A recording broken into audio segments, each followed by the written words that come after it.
നമസ്കാരം. ഒരു 35-40 വയസ്സ് കഴിഞ്ഞാൽ നമ്മുടെ വാതകഫ ദോഷത്തിൽ വരുന്ന അസന്തുലിതാവസ്ഥ കാരണം തന്നെ പലപ്പോഴായിട്ട് നമുക്ക് സന്ധികളിലൊക്കെ തന്നെ നീർക്കെട്ടും വേദനയൊക്കെ അനുഭവപ്പെടാറില്ലേ? രക്തചംക്രമണം ശരിയായിട്ട് നടക്കാത്തത് കാരണം ഉണ്ടാകുന്ന ഒരു സ്റ്റിഫ്നെസ്, മസിൽ കയറ്റം, അല്ലെങ്കിൽ തരിപ്പും മരവിപ്പും ഒക്കെ തന്നെ. എന്നാൽ ഇത് മാറ്റാൻ നാച്ചുറൽ ആയിട്ടുള്ള ഒരു ആൻറ്റിബയോട്ടിക്, അതായത് കുർക്കുമ ലോങ്ങ അല്ലെങ്കിൽ നമ്മുടെ പച്ചമഞ്ഞൾ, ഹരിദ്ര ഉപയോഗിക്കാനായിട്ട് പറ്റും. ഇത് ഒരു 7 രീതിയിൽ, പ്രത്യേക രീതിയിൽ നമുക്ക് തയ്യാറാക്കിയിട്ട് ഉപയോഗിക്കാൻ പറ്റുന്ന കാര്യങ്ങളാണ് ഇന്നത്തെ വീഡിയോയിൽ പറയുന്നത്. അപ്പോൾ നിങ്ങൾ ഈ ഒരു ലിസ്റ്റിൽ ഇത്തരം ആരോഗ്യ പ്രശ്നങ്ങൾ ഉള്ളവരാണെങ്കിൽ ഇതെങ്ങനെ ഉപയോഗിക്കുന്നു എന്നുള്ളത് മനസ്സിലാക്കുക. അതിന് വീഡിയോ മുഴുവനായിട്ട് കാണണേ. ഞാൻ ഡോക്ടർ സജിത ദിജൻ. കണ്ടു കുഷ്ഠ വിഷഗ്നീച രക്തശോധിനി പര എന്നുള്ളത് ഭാവപ്രകാശ നിഘണ്ടുവിൽ പറയുന്നുണ്ട്.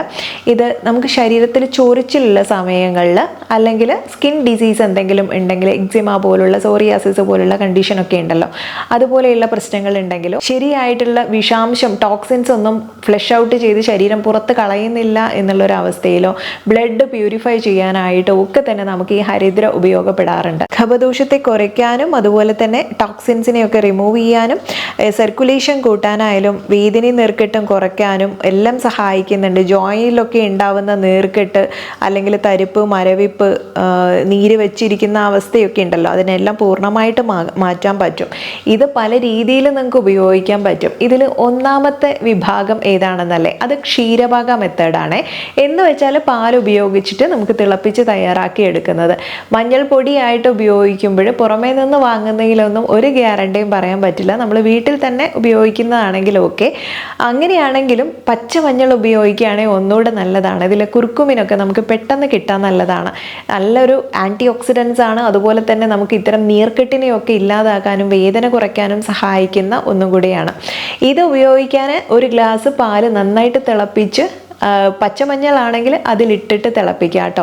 നന്നായി തിളപ്പിക്കുക. അതിനുശേഷം ഒരു ഇളം ചൂടുള്ള സമയത്ത് തന്നെ അതിലേക്ക് ഒരു നുള്ളു കുരുമുളക് പൊടിയും അതുപോലെ തന്നെ ജാതി പത്രിയല്ല, ജാതിയുടെ കുരു ഉണ്ടല്ലോ, അത് പൊടിച്ചിട്ടുള്ള പൊടി ഒരു നുള്ളും കൂടെ ചേർത്തിട്ട് ഗോൾഡൻ മിൽക്ക് രൂപത്തിൽ തന്നെ നിങ്ങൾക്ക് തയ്യാറാക്കി കഴിച്ചു കഴിഞ്ഞാൽ ശരീരത്തിലെ നീർക്കെട്ടും വേദനയൊക്കെ കുറയ്ക്കാനും നല്ല ഉറക്കം കിട്ടാനും വളരെ നല്ലതാണ്. ഇനി വളരെ ഓപ്ഷണലായിട്ട് വേണമെങ്കിൽ ഒരു അല്പം നെയ്യും കൂടെ ചേർക്കാവുന്നതാണ്. ഇനി രണ്ടാമത്തെ മെത്തേഡ് ഏതാണെന്നല്ലേ? ധൂമപാനം അല്ലെങ്കിൽ മെഡിക്കേറ്റഡ് ഫ്യൂമിഗേഷൻ എന്നുള്ളതാണ്.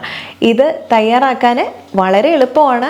ഒരുപാടേറെ ആരോഗ്യ പ്രശ്നങ്ങൾക്കുള്ള ഒരു പരിഹാര മാർഗം കൂടെയാണ് ഇത്. റെസ്പിറേറ്ററി ഇഷ്യൂസ് അല്ലെങ്കിൽ നിങ്ങൾക്ക് ശ്വസന സംബന്ധമായിട്ട് വരുന്ന ഒരുപാട് പ്രശ്നങ്ങൾക്കുള്ള നല്ലൊരു പരിഹാര മാർഗമായിട്ട്. എന്നാൽ ഇതിന് മാത്രമൊന്നുമല്ല ഉപയോഗിക്കുന്നത്. വാതകഫ ദോഷങ്ങളിൽ, അതായത് തലവേദന, കണ്ണും മൂക്കും ചെവിയും എന്നൊക്കെ വെള്ളം വരുന്ന ഒരു അവസ്ഥയുണ്ടല്ലോ, രാവിലെ എണീറ്റാലൊക്കെ മൂക്ക് ചൊരിച്ചിൽ പോലെയുള്ള പ്രശ്നങ്ങളൊക്കെ കാണാറുണ്ട്.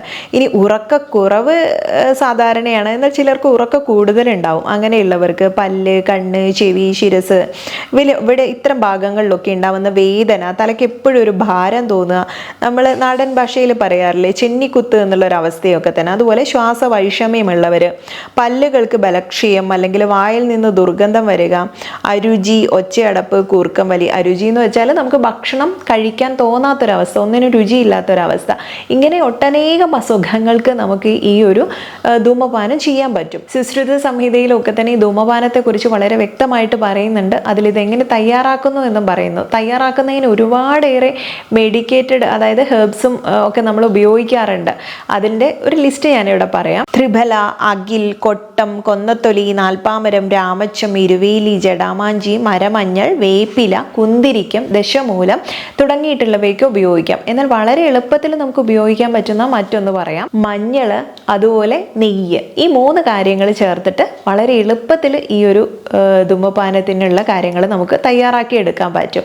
അതുപോലെ തന്നെ വളരെ സേഫായിട്ട് നമുക്ക് ഉപയോഗിക്കാൻ പറ്റുന്ന മറ്റൊരു കൂട്ടും കൂടെ പറയാം. മഞ്ഞൾപ്പൊടി, അശ്വഗന്ധ, ഇരട്ടി മധുരം, അതുപോലെ ശതാവരിയുടെ പൊടി, ഇതെല്ലാം തന്നെ 10 ഗ്രാം വീതം എടുത്തിട്ട് നെയ്യിൽ കുഴച്ച് വെക്കുക. എന്നിട്ട് കോട്ടൺ ക്ലോത്ത് ഉണ്ടല്ലോ, കോറ ക്ലോത്ത് വാങ്ങിക്കാൻ കിട്ടും, ചതുരത്തിൽ വെട്ടിയെടുത്തിട്ട് അതിൽ ഇത് തേച്ച് വെക്കുക, നെയ്യും കൂടെ ചേർത്തിട്ട്. എന്നിട്ട് തിരി പോലെ, നമ്മൾ വിളക്കിൽ തിരിയൊക്കെ ഇടുന്നത് പോലെ തിരിയായിട്ട് ഉരുട്ടിയെടുത്ത് അത് നിഴലിൽ ഉണക്കിയതിന് ശേഷം കത്തിച്ച് അതിൻ്റെ പുകയാണ് ശ്വസിക്കേണ്ടത്. അപ്പോൾ ഈ ധൂമവർത്തിയിലാണ് നമ്മളിത് ചെയ്യുന്നത്. അല്ലെങ്കിൽ മറ്റുള്ള പല കണ്ണിലും വായിലൊക്കെ തന്നെ പോവാൻ സാധ്യതയുണ്ട് പുക എന്നുള്ളത് കൊണ്ട്.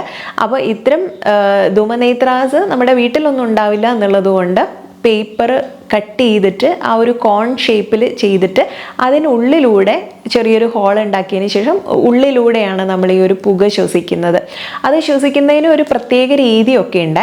ഒരു മൂക്ക് അടച്ചു പിടിക്കുക, എന്നിട്ട് മറ്റേ മൂക്കിലൂടെ ഈ ഒരു പുക നമ്മൾ ശ്വസിക്കണം. അങ്ങനെ ശ്വസിക്കുന്ന സമയത്ത് വലിച്ചെടുക്കുന്നു, വായിലൂടെ പുറത്ത് വരുന്നു. ഇങ്ങനെ 3 തവണ ചെയ്യുക. അതിനുശേഷം അടുത്ത നോസ്ട്രിൽ അടച്ചു വെക്കുക, ഈ മൂക്കിലൂടെ ശ്വസിക്കുന്നു, വായിലൂടെ പുറത്തു വിടുന്നു. ഈ രീതിയിൽ ചെയ്യാം. ഇങ്ങനെ ചെയ്തു കഴിഞ്ഞാൽ ഞാൻ ഈ പറഞ്ഞ പോലെയുള്ള തലയ്ക്ക് കനം വരുന്ന കഫം കൂടിയിട്ടുള്ള ആളുകൾക്കൊക്കെയാണ് ഇത്തരം പ്രശ്നങ്ങളൊക്കെ ഉണ്ടാകുന്നത്. അങ്ങനെയുള്ളവർക്ക് വളരെ നല്ലൊരു മാർഗ്ഗമാണ്. അപ്പോൾ ഈ മഞ്ഞൾ കൊണ്ട് ഇങ്ങനെ പല ഉപയോഗങ്ങളുണ്ട്. മഞ്ഞൾ എന്ന് പറയുന്ന ഒരു മൾട്ടി പർപ്പസ് മെഡിസിൻ ആണ് എന്ന് വേണം പറയാനായിട്ടോ. ഈ ശരീരത്തിലുണ്ടാകുന്ന ഒരുപാട് നമ്മുടെ സ്കിന്നിനൊക്കെ നല്ല ഗ്ലോ കിട്ടാൻ ഈ മഞ്ഞൾ സഹായിക്കും. സർക്കുലേഷനൊക്കെ ശരിയായിട്ട് നടക്കുന്നതുകൊണ്ട് അങ്ങനെ ഒരു ഗുണമുണ്ട്. പിന്നെ മുഖത്ത് കുരുക്കൾ വരുന്നവരാണെങ്കിൽ അത് കുറയ്ക്കാൻ നല്ലതാണ്. ശരീരത്തിൽ സ്കിന്നിലൊക്കെ തന്നെ എക്സിമ പ്രശ്നങ്ങളുള്ളവർക്ക് ഇത് ഉപയോഗിക്കാം. അപ്പോൾ അങ്ങനെ പല രീതിയിൽ ഉപയോഗപ്പെടുത്താൻ പറ്റും. ഇനി 2 പ്രിപ്പറേഷൻ എങ്ങനെയാണെന്ന് പറഞ്ഞു. ഇനി 3ാമത്തേത് ലേപ്പമാണ്. ലേപ്പം തയ്യാറാക്കുമ്പോൾ അതിൽ വളരെ എളുപ്പത്തിൽ തയ്യാറാക്കാൻ പറ്റും.